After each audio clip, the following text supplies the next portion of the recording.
자, 안녕하세요. 18일 날 2020년도 군무원 시험을 치고 나서 그다음 이제 또 내년에 시험 칠 분들이 이제 전부 다 어디에 신경을 쓴다? 어떤 문제가 나왔을까? 신경을 쓰시죠. 그런데 안타깝게도 국어와 같이 공통으로 출제되는 문제들은 공개가 되었습니다. 그런데 국가정보학과 같이 아주 복잡한 문제가 있는 이런 과목은 더 큰 문제를 일으키지 않기 위해서 공개를 안 합니다.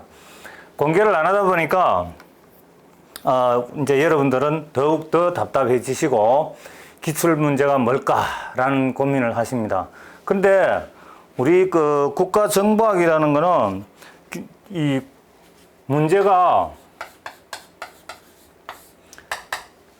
법적으로 공개 안 해도 됩니다. 공개 안 해도 되게 돼 있어요, 법적으로. 그래서 국방부에서도 뭐 몇 차례 문의도 해봤지만은 이런 문제점이 많이 발생할 가능성 때문에 공개를 안 합니다. 그 말은 뭐냐? 그만큼 여러분들이 시험 치기가 어렵다는 거예요. 뭐가 많다?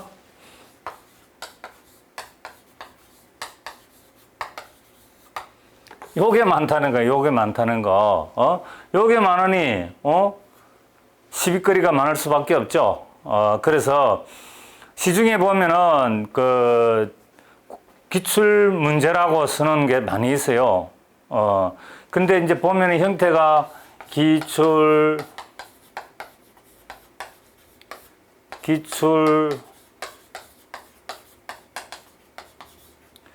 유형 문제 이렇게 있는데 이건 있을 수가 없어. 왜?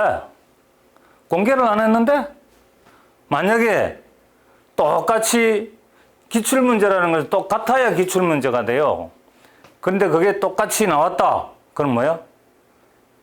문제가 그 사람들이 유출시켰든지 아니면 누가 훔쳤든지 범죄 행위가 발생했다는 겁니다. 그렇지만은 이렇게 표시해놓은 문제들은 이제 우리 시험 참가했던 시험 쳤던 사람들이 알려주는 내용을 종합해가지고 모아서 억지로 만든 거, 억지로. 그러니까 뭐가 많다? 오류가 많다 하는 거죠. 이 오류가 많은 걸 우리 학생들은 또 믿어요. 기출이니까. 참 그게 답답하고 안타깝습니다. 그래서 저는 애초부터 기출 문제나 기출 유형 같은 거 잘 안 만듭니다. 왜? 오히려 더 혼란을 가져오기 때문에. 대신 우리 시험에 참가했던 분들이 알려주는 대로 어떤 분야에서 어떤 형태로 나왔다, 어떤 분야에서 나왔다, 이게 중요한 거죠. 그러면 그 분야에 대해서 내가 공부를 하면 됩니다. 근데 국가정보학은 그렇게 쉽게 집중적으로 어떤 분야에서 시험 문제를 내고 하는 그런 경우는 거의 없었어요, 지금까지. 거의 다 골고루 나옵니다. 골고루 나오기 때문에 하나의 어떤 한 분야에 집중적으로 하다 보면은 나머지를 잃어버리는 수가 생깁니다. 그러니까 그런 것을 고려해가지고, 오늘도 여러분들 이 기출, 출제 경향이 어떻게 나왔는지, 어떤 분야, 여러분들은 이 분야만 보시면 돼요. 어떤 분야에서 주로 출제가 나왔는가, 출제가 되었는가 보시면 됩니다. 자, 순서는 정해진 게 없다.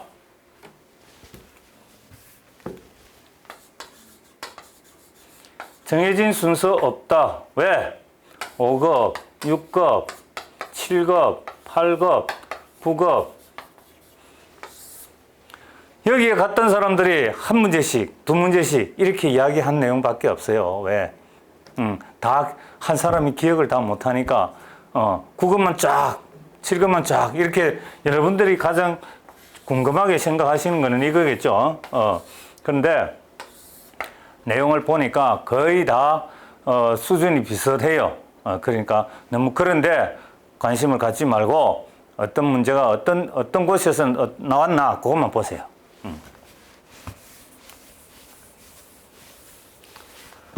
자, 어떤 게 나왔나? 자, 첫 번째 보니까 북한의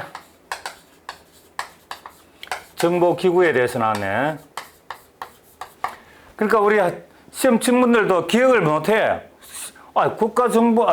북한의 정보기구라고 나오긴 나왔는데 문제가 뭐냐? 이걸 몰라요. 그래서 내가 보니까 대충 이런 정찰총국, 그 다음에 당에 있는 그 정보기구, 요 이제 군이죠.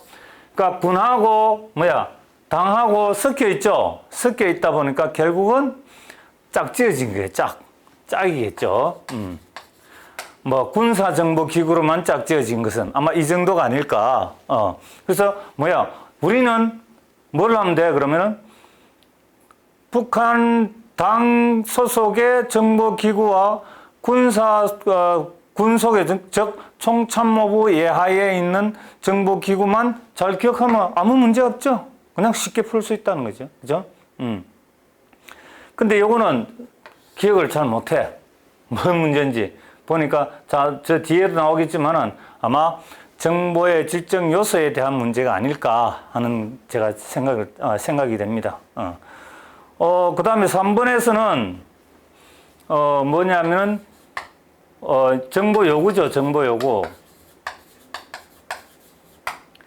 그러니까 여기 특성 요구는, 요것도 써놓자, 그럼. 정보 개념에 대해서 한번 나왔고, 개념도 나오고, 세 번째, 다 써야 되겠네. 정보 요구. 정보 요구에 대해서 나왔죠? 제일 앞에 국가 정보 목표 우선순위, 피해나요. 그 다음에, 첩보 기본 요소, 그 다음에 특별 첩보 요구, 그 다음에 OIR, 기타 정보 요구. 여기에 대해서 나왔는데, 이것도 뭐가 설명이 잘못됐는가? 아마 잘 틀린 것은 이라고 아마 질문을 한 것 같아요. 그래서 보면은 이렇게 기본적인 지침 맞고, 그 다음 국가정보기구, 부문정보기구가 작성하는 거 맞고, 회사 특별 첩보 요구는 계획서에 없고, 급격한 정보 요소에 필요한 첩보 요구다. 이게 첩보 요구로 됐고, 다 맞아. 그런데 요거는 우선순위를 바꾸기 위해서 하는 게 아니고, 어떤 정책을 갑작스럽게 사태가 발생해가지고 정책을 변경시켜야 하기 때문에 어떤 새로운 정보 요구를 하는 거예요. 정보 요구. 그래서 우선순위는 그냥 바꿔지는 거지. 목적 자체가 우선순위를 바꾸는 건 아니라는 거예요. 목적은 새로운 정보를 요구하는 게 목적이지 우선순위를 바꾸기 위해서 하는 건 아니다. 하는 거죠.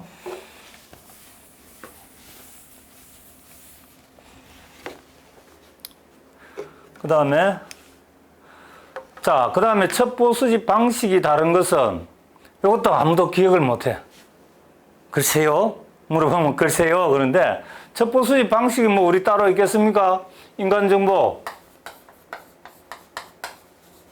기술정보,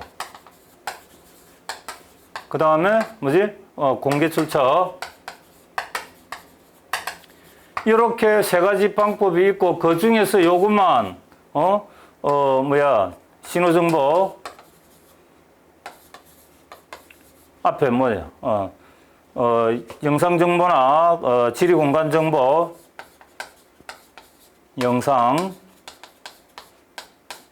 영상정보, 그 다음에 마신터, 계층 및 기호. 또 요 속에서 세부적으로 들어가면 요 분류만 알면은 틀릴 게 아무것도 없어. 이거는 첩보 수집 방식은. 그렇죠? 그래서 보니까 네 번째,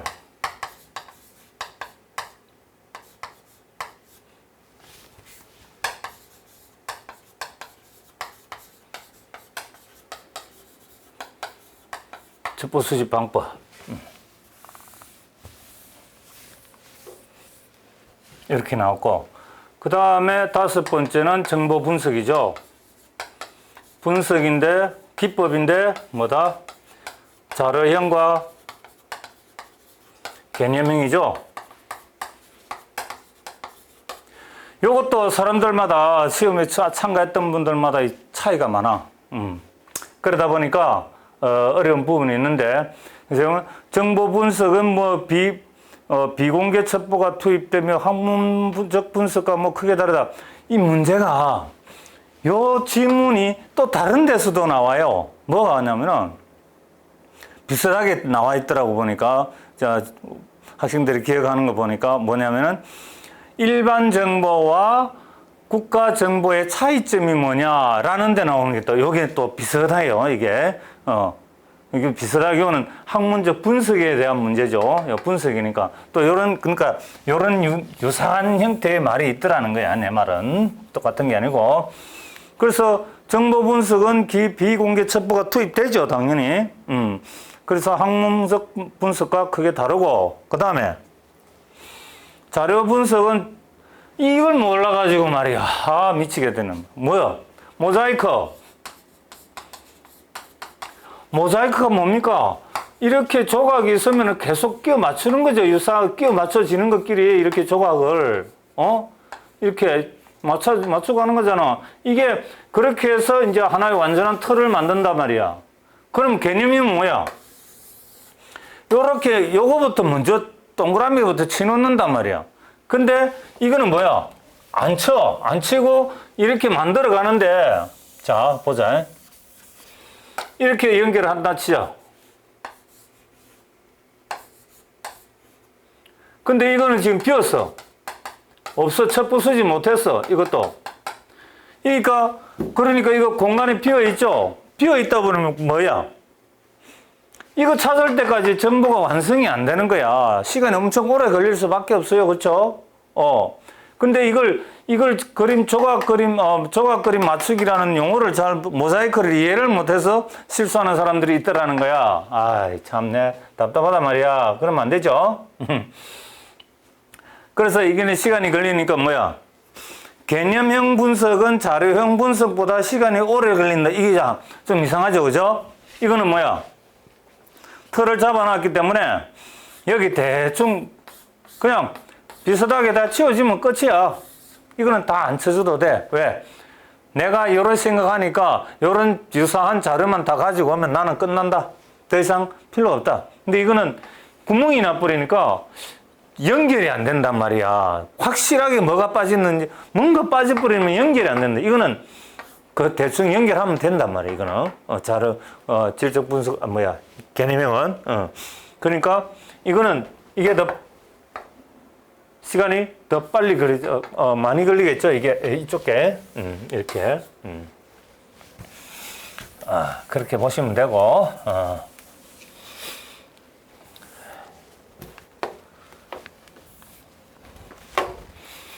자, 그 다음에는 넷더전과 사이버전 중 네트워크전에 관한 설명은, 이거는 이 내용만 봐가지고는 알 수가 없어. 그리고 지금 여기에 관한 설명이라는 거 되어 있는데 이것도 있고, 또 어떤 분은 이렇게 해서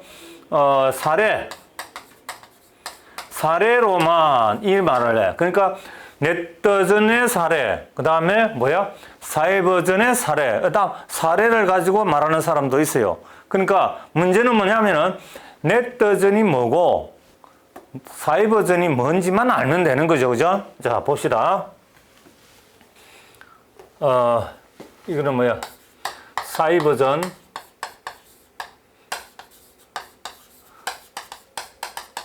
이게 본래는 이게 넷더전이 아니고 네트워크 중심.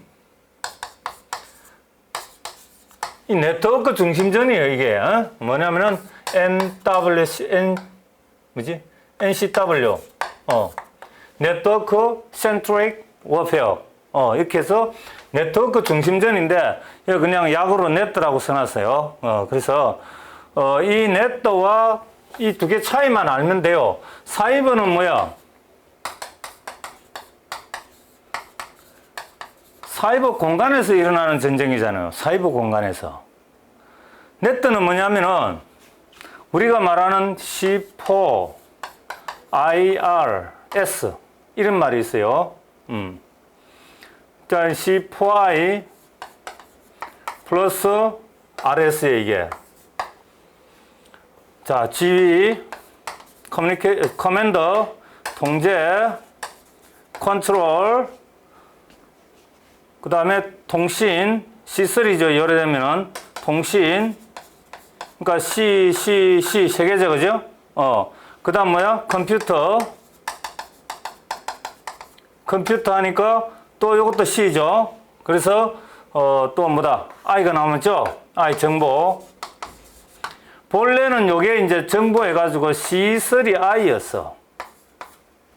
뭐야? C3I였는데 여기에 플러스가 RS가 나갔어. R은 뭐다? 정찰, 감시, S는 그래서 RS. 여기다 플러스 RS가 된 거예요. 요게 뭐냐면은 바로 요거야. 네트워크 중심전이에요. 이게 뭐다? 자, 하늘에는 비행기가 정찰하고 있다. 정찰 감시하고 있다. 지상에서도 물론 감시하고 있어. 지상에서도 감시 정찰하고 있어. 여기에 저게 적 탱크가 하나 있어.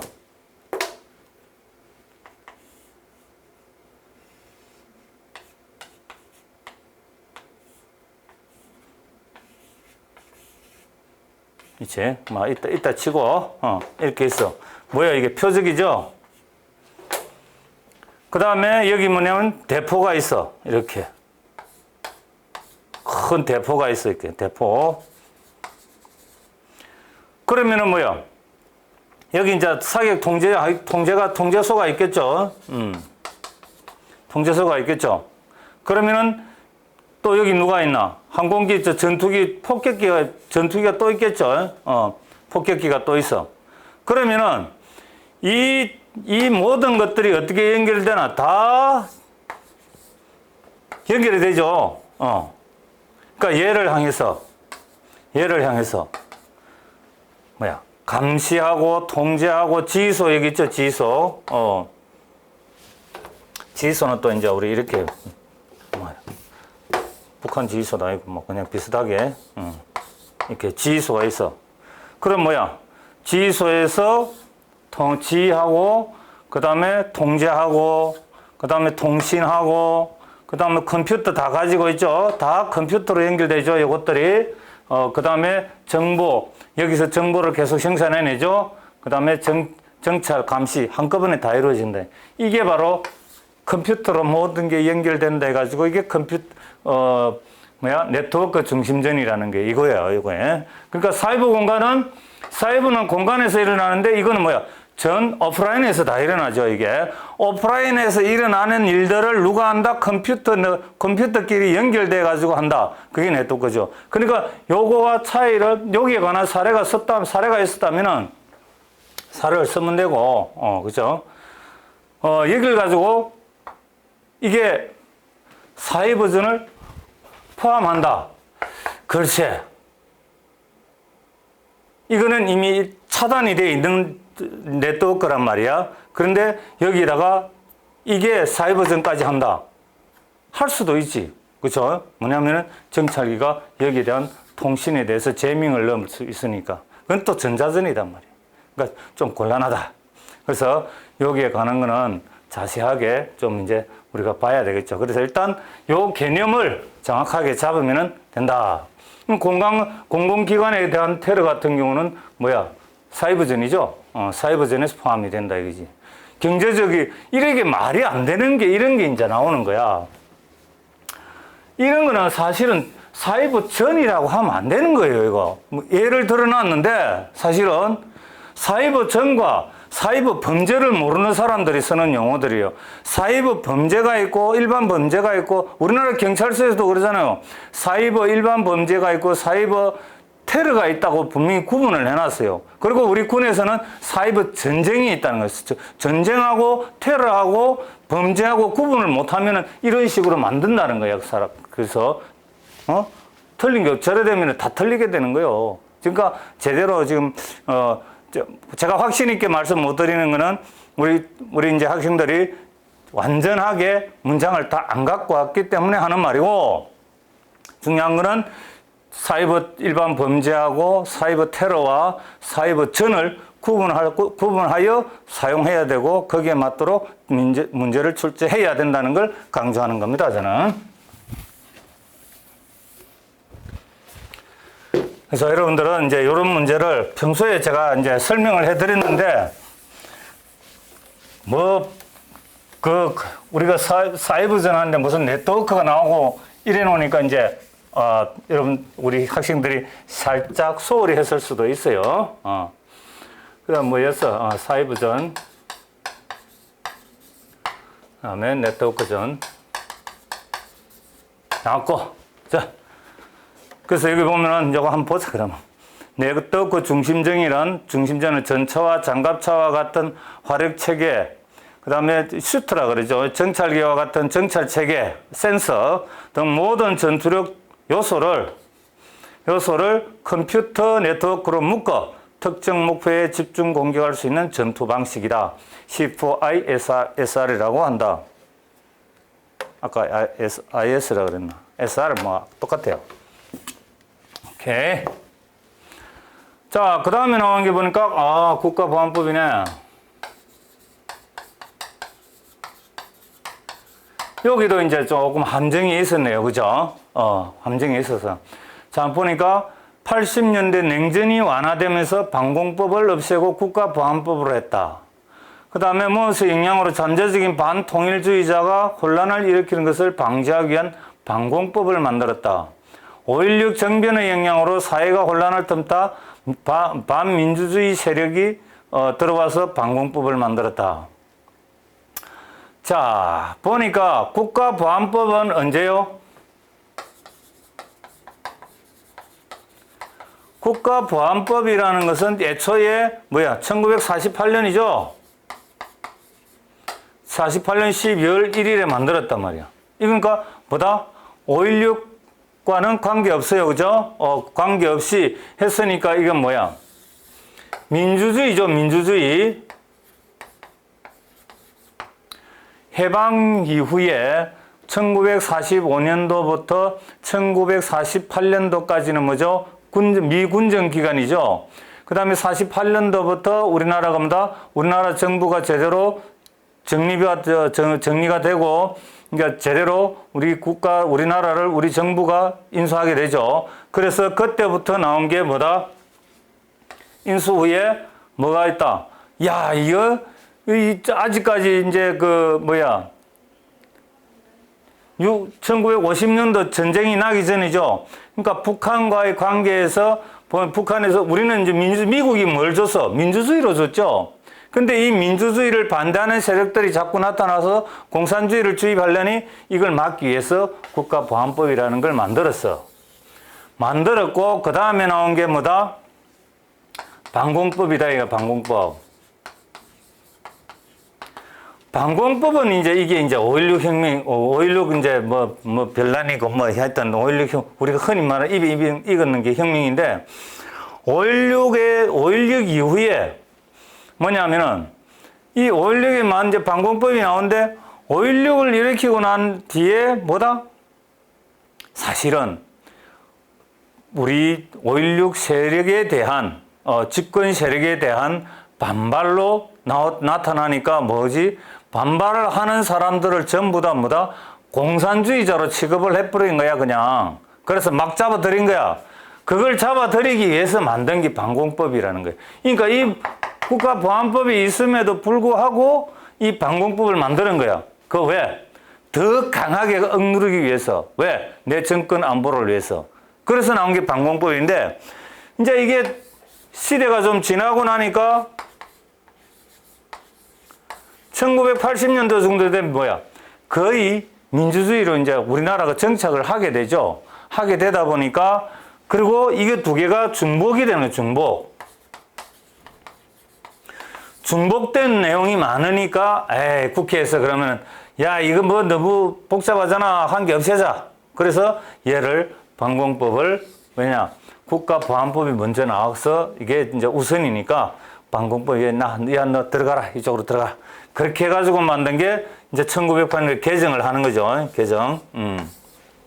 그런데 문제를 보면은, 지문을 보면은 뭐 정확한지 모르지만은 냉전이 완화되면서는, 냉전이 언제 완화되는데 우리는 대한민국은 냉전, 한반도에서 냉전이 완화된 적이 없어요. 지금도 똑같아요. 그때나 지금이나. 왜? 둘 다 더 많은 무기, 더 성능 좋은 무기로 지금 무장하고 있잖아. 그리고 이념적으로 대립하고 있잖아요. 그렇죠? 대립하고 있기 때문에 저게 완화됐다. 1989년도에 뭐가? 1989년도에는 냉전이죠. 1989년도에는 89년도. 그러니까 세계적으로도 이때는 1980년도는 냉전이 식지 않은 상태예요. 그런데 역시 냉전이 완화되면서 됐다니까 좀 아닌 것 같은 냄새가 난다 이 말이야.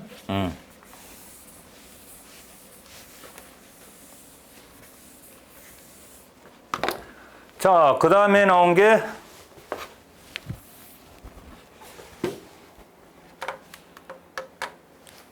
방공법 통합, 그렇죠? 신군부 세력이 주도한 국가 보위 입법회에서 방공법을 폐지하고 그 내용을 국가보안법으로 통합한다. 그러니까 이유는 중복된 부분이 많기 때문에 유사 헌법을 통일한 거예요. 뭐 냉전하고 관계없죠. 자, 그 다음에 이것도 이제 그 확실한 답이 없어요. 그 뭐 내용이 없더라고. 그래서 뭐냐면은 일반 정보하고 그 국가 정보 차이죠. 다른 거 없어. 일반 정보는 전부 다 일반적으로 우리가 사회에서는 인포메이션이 정보예요. 인포메이션에는 뭐가 들어있냐면은 바로 이런 생자료, 우리가 말하는 군사 국가 정보에서 말하는 생자료, 첩보, 지시, 뭐 이런 게 다 들어간 포괄적인 모습을 가진 게 일반 정보고, 그런데 우리는 뭐냐? 국가 정보는 이것을 다 타당성을 검토하고 분석하고 판단하고 해가지고 마지막에 걸러낸 게 뭐다? 정보다 이거지. 여기서 요것들을 잘 분석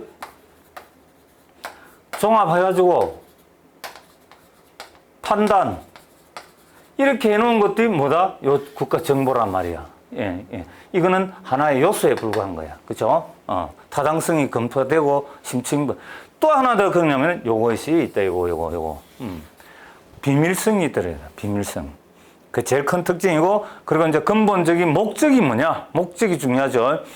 이거는 그냥 일반 정보는 한문에서 쓰거나 아니면 우리 국민들이 일반 생활에서 사용하기 위해서 쓰는 게 정보고, 일반 정보고, 이거는 국가 정책과 국가 안전 보장에 필요한 내용들을 말한다는 거지. 그래서 이런 차이가 있다. 만약 요거 내용만 안다면은, 여러분들 아신다면은 문제 푸는 데는 지장이 없었을 것이다 하는 거 제 확신입니다.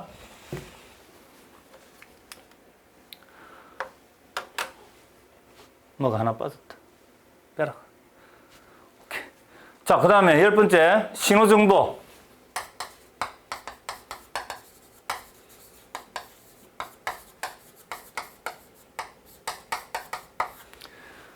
신호정보에 대한 문제가 나왔는데, 요거는 좀 제가 식별하기가 어려웠어요. 도대체 어떤 문제를 출제했는가.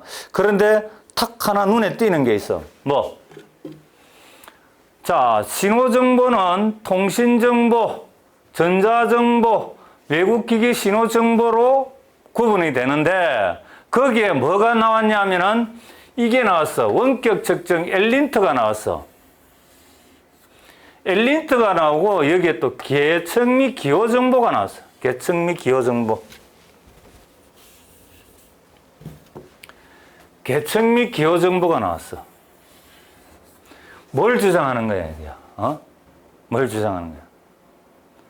그러니까, 요것을, 요 정보를 요걸로 대체해 놨을 수도 있다. 외국기기 신호 정보를 원격 측정 정보로 대체해 놨을 수도 있다. 나는. 그러면서 원격 측정 정보는 뭐냐? 계층 및 기호 측정 정보를 위해서 있는 것이다 라고 했을 거야. 그럼 틀리죠. 틀려. 분명히 틀려. 마신트대로의 마신트대로의 특성이 있는 거예요. 그죠? 물론, 여기서 나온 원격 측정 정보가 계층 및 기호 정보에 부분적으로 자료가 될 수는 있어요. 있죠. 근데 내가 지금 이 전체적인 내용을 몰라서, 모르기 때문에 확실하게는 말씀을 못 드려요. 그런데 만약에 이 기호 외국기기 신호 정보 대신에 원격 측정 정보를 집어넣었다면 분명히 문제가 틀렸어요. 이거는. 왜? 분명히 리첼 씨가 쓴 인텔리전스 커뮤니티에 보면은 분명히 1980년대가 제가 지금 정확하게 안 나오는데 이 외국기기 신호 정보를 만들어내면서 원격 측정 정보는 이 밑으로 하이 그룹으로 집어넣는다고 했어요. 그러니까 이걸 대신하기는 어렵다. 왜? 이제 구분을 그렇게 분명히 미합참에서도 그렇게 구분을 하고 있어요. 그런데 요거는 조금 제가 볼 때는 따지고 볼 일이다. 왜? 지금 원격 측정 정보를 이 대신 사용하는 미 교재나 우리 한국 합참에도 이렇게 안 쓰거든요. 이거는 완전히 하나의 하위 개념 수단에 불과해요.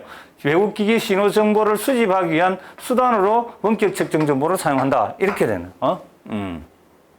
그래서 계층 및 기호 정보는 이걸 이제 다른 지문하고 비교를 해봐야 되기 때문에 제가 확실히 말씀을 드릴 수가 없어요.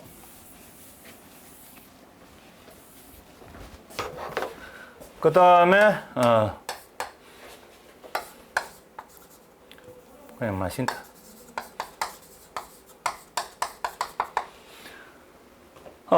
그 다음에 11번 비정부 출처가 아닌 것은 요건 비정부 출처라는 용어 자체가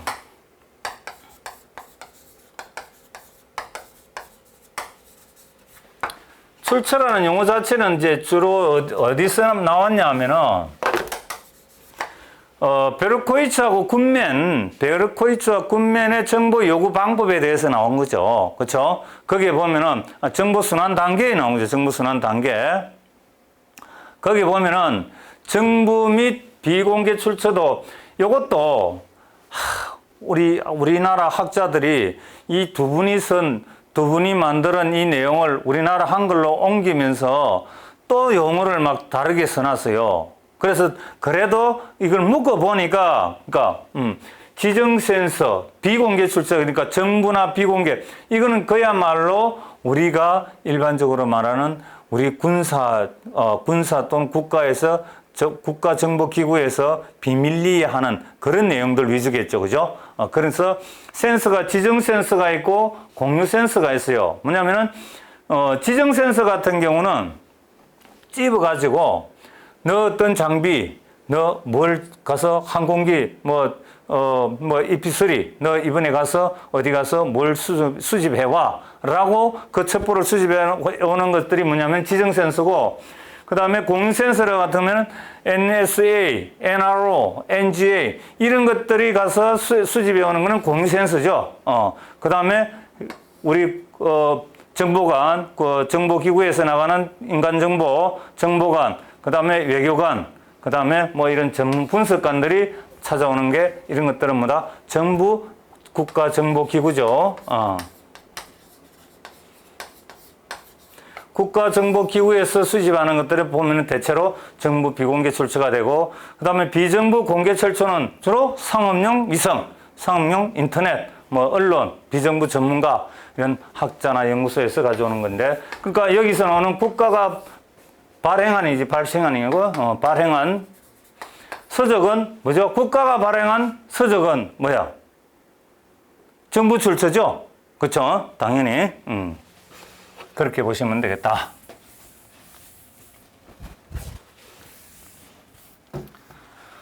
그 다음에 이것도 조금 문제가 있죠. 여러분들 헷갈리죠? 내적 오류. 우리 정보의 실패에 보면은 내적 실패와 외적 실패가 있죠. 그래서 내적 실패는 우리 정보, 배포를 하기 이전 단계까지, 생산해내는 단계까지는 뭐다? 내적 오류고, 배포부터는 뭐다? 외적 오류라고 우리가 이제 외적 실패라고 이야기하죠. 자, 그래서 여기 나오는 미러 이미지는, 그러니까 정보 실패 요인 중에서 전부 크게 보면 또 이렇게 우리가 분류를 할 수도 있어요. 인지적,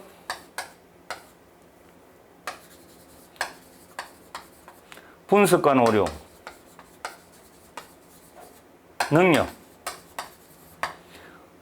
순수하게 우리가 생각을 잘못해가지고 뭔가를 알아보고 그걸 받아들이는 과정에서 생기는 게 뭐야?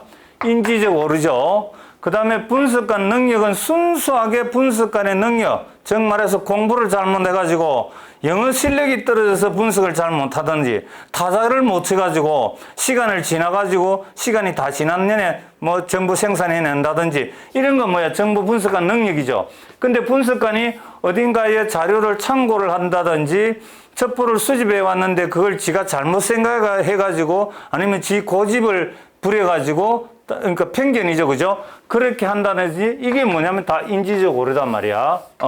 그러다 보면은 여기서 나오는 당연히 미러 이미지는 뭐요? 인지적 오류죠.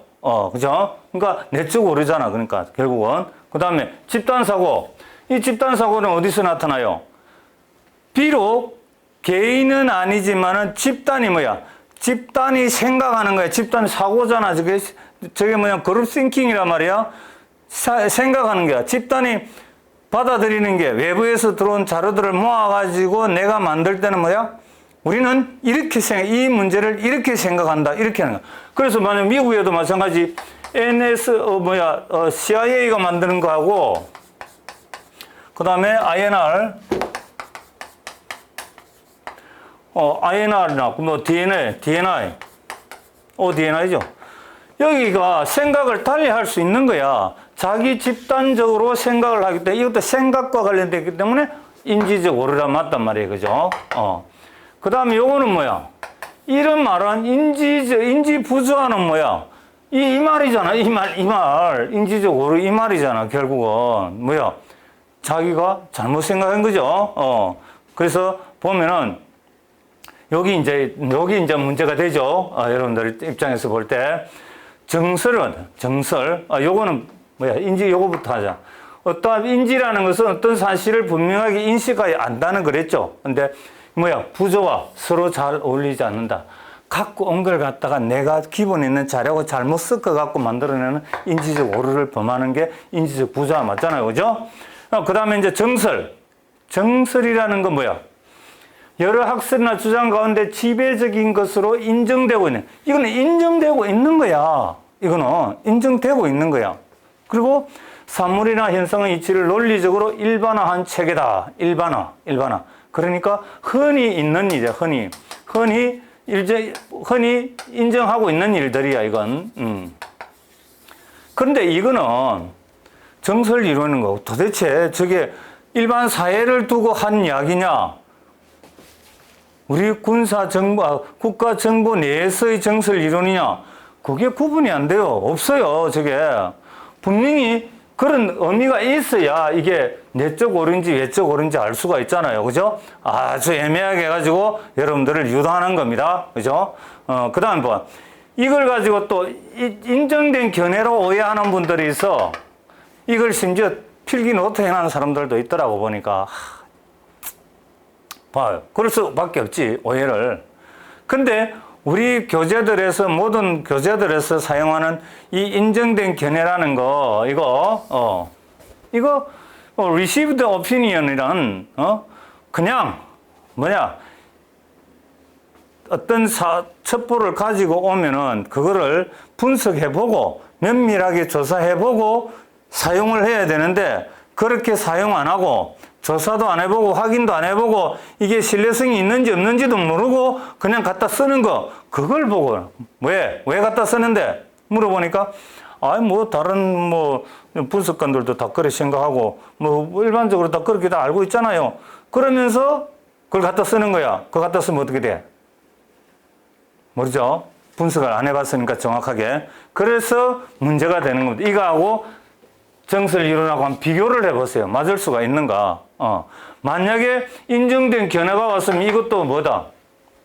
인지적 오류가 될 수 있는 거죠. 그렇기 때문에 이 정설 이론은 조금 여기 이 세 가지하고는 조금 성격이 다르다. 이렇게 말할 수 있죠.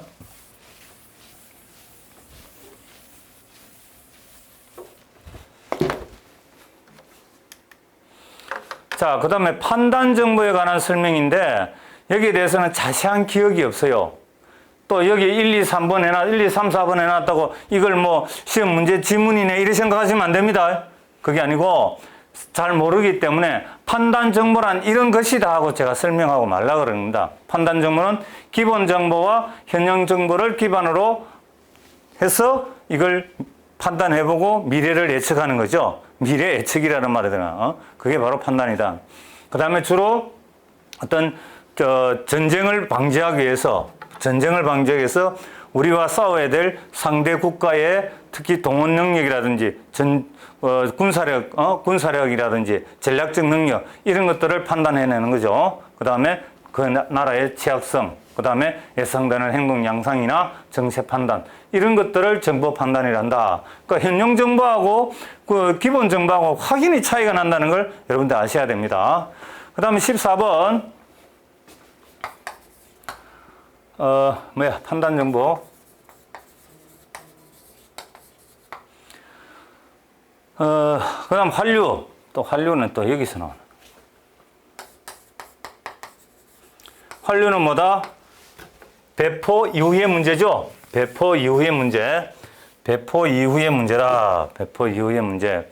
근데 뭐 양방향으로 역동적인 과정이다. 그러니까 이 요구, 수집, 요구, 수집, 그 다음에 처리, 그 다음에 분석, 생산, 그 다음에 배포. 그렇죠? 환류. 배포되고 나서부터 요렇게 갈 수도 있고, 요렇게 갈 수도 있고, 요렇게 갈 수도 있고, 뭐 요렇게 갈 수도 있고, 요렇게 갈 수도 있고, 뭐 요렇게 갈 수도 있고, 다 갈 수 있는 게 환류라는 환류. 환류라. 그래서 자, 근데 환류가 이게 생산 소비자에게 전달하는 과정에서 발생한다. 생산됐어요. 배포에서 이제 그 사용자가 있어요, 사용자. 요 사이에서 환류? 어떻게, 이거 전달되고 있는 과정인데 내용도 모르는데 이거 어떻게 이게 가다가 이렇게 돌아와? 이거는 반송이지, 반송. 그렇죠? 사용자가 받고 난 이후에 과정이 아니고 수령한 이후에 발생하면 환류가 되겠죠. 근데 소비자가 전달하는 과정에서 야, 내용 잘못돼서 다시 반납해. 이건 아니다 하는 거죠. 그래서 이제 문제는 또 다른 지문들이 확실하지 않기 때문에 조금 그렇습니다. 그래서 제가 볼 때는 막 이렇다 이거지. 지문이 다 확실하면 명확하게 말씀드릴 수가 있는데, 생산자와 소통도 맞고, 그죠? 그리고 환류 과정에서도 다시 첩보를 요구할 수도 있겠죠. 야, 이거 보니까 정부 이제 이게 사용자가 이렇게 돌려보내는데 보내는 과정에서 아니면은 또 생산 과정에서 생산이나 분석이나 생산 과정에서 첩보 더 가지고 안 돼. 급해 빨리 갖고 와 하면 긴급 소요 발생하는 거죠. 다 가능하다는 거예요. 그죠? 오케이. 여기까지만 설명하겠습니다. 자, 시간이 없기 때문에 빨리 갑니다. 자, 그 다음에 15번. 통상적인 인원 보완이 하는 것은, 야, 이것도 문제 두 가지로 내 귀에 들려요. 뭐냐? 통상적인 인원 보완인 것은, 보완인 것은 하고 보완이 아닌 것은 두 개가 들려. 아닌 것은 뭐야? 심리 상담이 아닌 거 맞죠? 근데 맞는 것은 문제는 인원 보안이라는 것은 기본이 비밀 취급인가죠? 1번이 비밀 취급인가? 그 다음에 두 번째는 신원조회죠. 신원조사. 신원조사. 기본적으로는 요게 두 개가 인원 보안이에요. 우리 왜? 어디서 보안 업무 규정이라든지 보안 업무 규정 시행 규칙이라든지 보면은 요게 그거야. 근데 이 신원조사하고 그 다음에 인원 보안에서 뭐가 있냐면은 우리 거기로서 국방 보안 업무 훈련에 나오는데 보안 업무 담당자, 보안 담당관, 보안 담당관 업무에 보면은 뭐가 있냐면은 보안 교육이 있어요. 보안 교육. 보안 교육을 시켜야 된다는 게 내용이에요. 엄밀히 따지면 그래서 보안 교육도 이 인원 보안에 포함을 시키는 거지. 과거에는 이 동향 파악도 했는데 지금은 동향 파악이라는 이 자체가 흔히 우리가 드러내놓고 말은 못하는 그런 겁니다. 왜? 사찰이라는 용어가 들어가기, 사찰이라고 하기 때문에. 그래서 근데 사실은 여기 또 동향 파악을 억지로 집어넣으면 이제 동향 파악도 갑니다. 그 다음에 보안 서약도 마찬가지예요. 왜? 사람이 나쁜 짓을 하지 못하도록 비밀을 유출시키지 못하도록 약속을 하게 만드는 거기 때문에 그것도 사람을 통제하기 때문에 인원 보안이라고 할 수도 있어요. 그렇죠?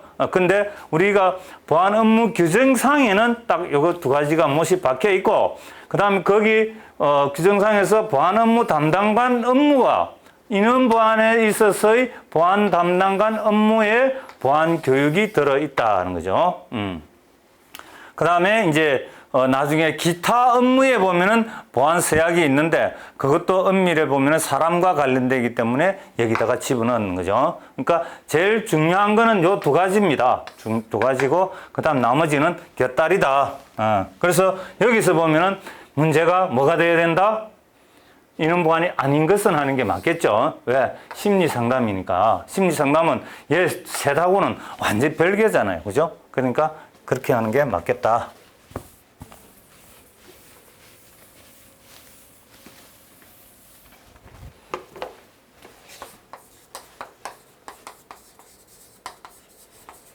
인원 보안이 나왔다. 그 다음에, 그리고 16번에서는 인원 보안에 대한 설명. 근데 이거는 말이 좀 그래요. 문서 중 유출되면 안 되는 것은, 이거 뭐야? 이거 인원 보안이 아니죠.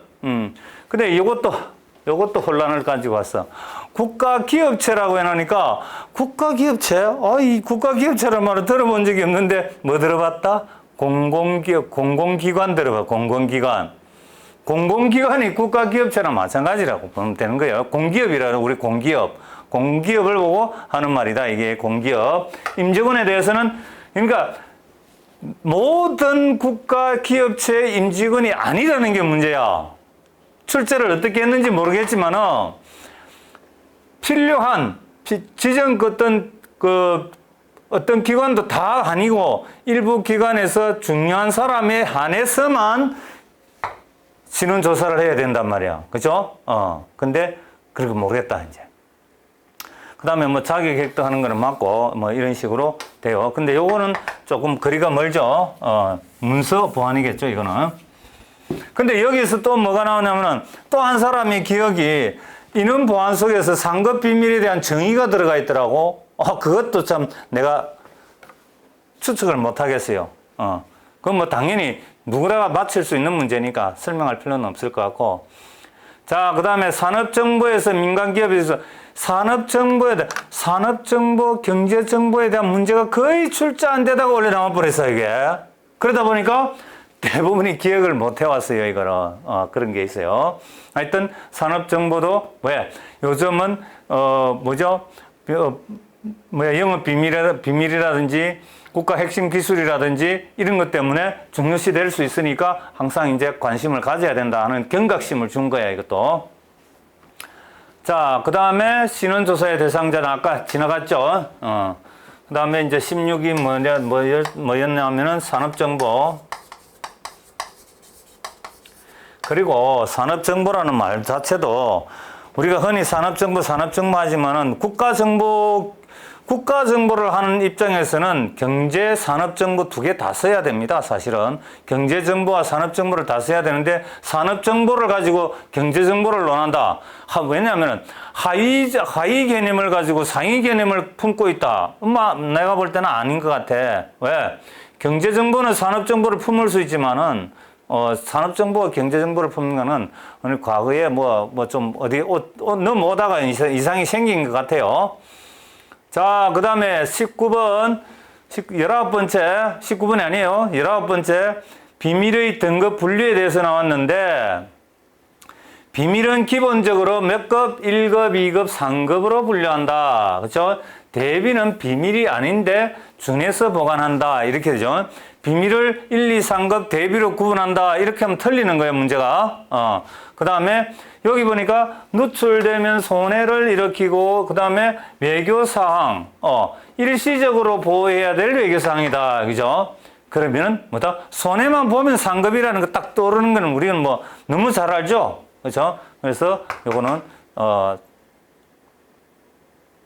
상급 비밀에 대한 내용이었다. 비밀 등급.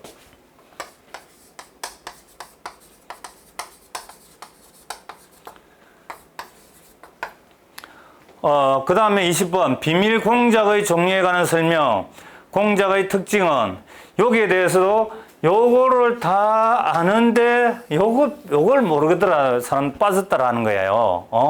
그러니까 다 보니까 맞는데 여기에 대해서 무장 세력이 어떻고 동원하는 정치적 위험이 큰 이런 설명이 있다 보니까 요것이 아닌가, 중군사 공작에 대한 설명이 아니었나 하는 생각이 듭니다. 그래서 요거는 쉽죠.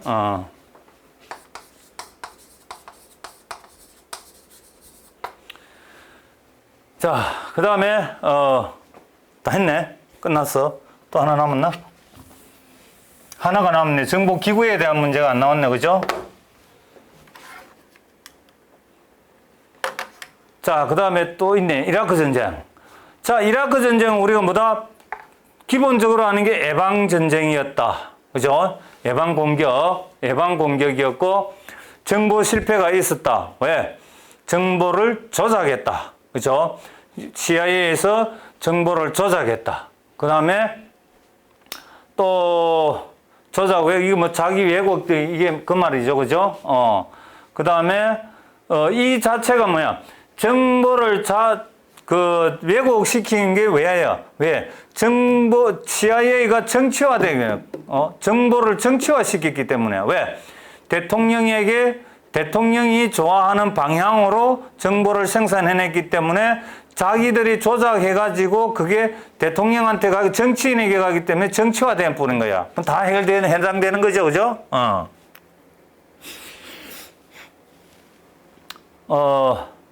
그래서, 이런 건 또 이제, 요런 게 하나 있어. 요거 이제 여러분들이 생각을 안 할 수 있는데, 이걸 가지고 뭐라 그러냐면은, 학자들마다 차이가 있는데, 이 이라크 전쟁에서 사실은 일반적인 상식으로 볼 때는 해서는 안 되는 전쟁을 했기 때문에 왜 했나?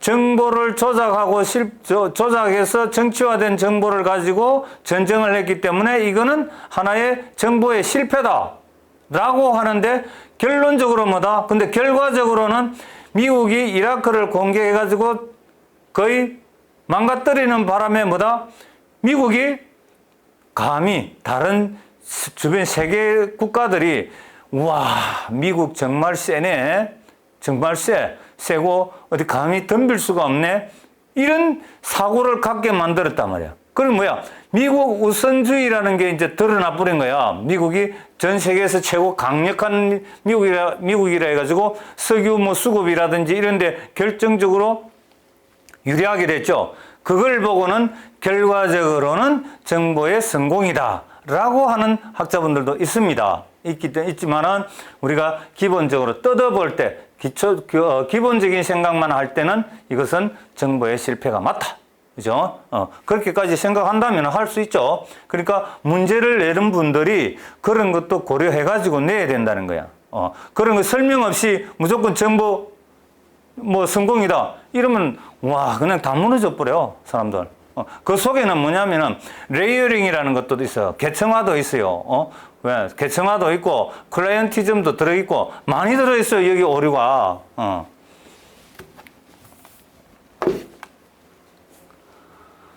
자, 그러니까 여기는 지금 그 내용이 지문이 자세하게 안 나왔기 때문에 제가 확실하게 뭐라고 말씀을 못 드리겠어요. 그리고 여기에 뭐냐면은 이라크전이죠, 이거는. 정보 실패.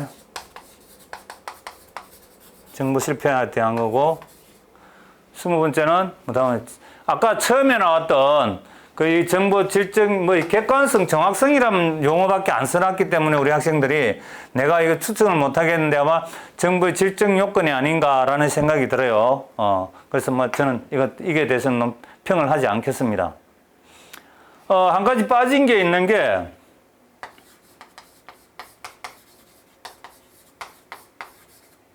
국가정보기구 중, 정보기구 중이겠지, 세 개.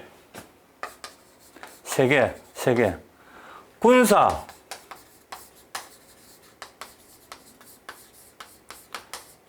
아닌 것은, 이게 있었던가 봐. 군사정보기구가 아니었던 것은, 이 군사정보기구가 아닌 그 정보기구니까, 일반, 우리가 미국의 DIA, 우리나라 DIA, 그 다음에 또 뭐죠? 러시아의 GRU, 일본의 DIH, 많잖아요. 그 중에서 군사정보기구가 아닌 것만 찾으면 되겠죠. 그렇게 많이 있으니까 군사군은 다 쉽게 우리가 알고 있잖아요. 그죠? 이스라엘의 아만이라든지, 그러니까 그거는 크게 문제가 될 것 같지 않아요. 그러니까